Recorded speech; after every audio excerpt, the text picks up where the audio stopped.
Chtěl jsem pro lidi spravedlivý řád. A na té pravdě, kterou jsem učil, psal i kázal, chci rád umřít.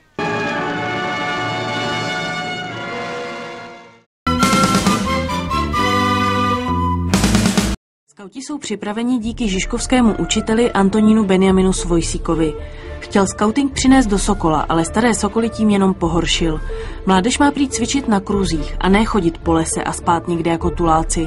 Svojsík proto založil českého skauta, Junáka. Ale má-li se česká krev prolevat pro slávu císaře, pak se chceme také k ostatním právům hlásit. Aby se česká řeč vrátila znovu do škol, do úřadu a taky do divadel. Vlast je vám vďačná za to, že ste prispeli k jej oslobodení. A teraz, keď ste ho dosiahli, ostáva nám už len jedno. V záujme svojej vlasti, vás i vašich rodín musíte vytrvať.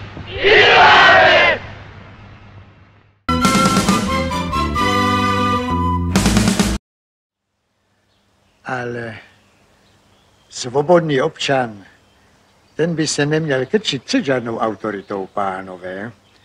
To platí na vás na všechny. Na nás? Jak jste tady?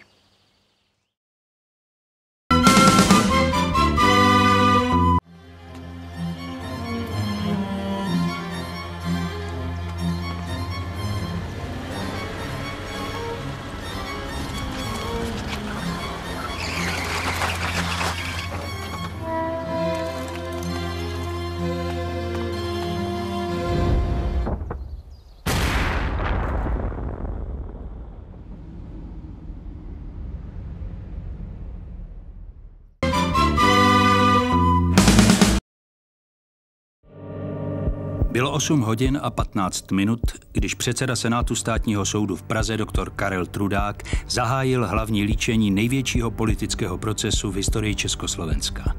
Komunisté mu říkali proces s vedením záškodnického spiknutí proti republice se skupinou doktorky Milady Horákové. Okamžik, který otřásl naším vědomím i svědomím, přišel 17. listopadu.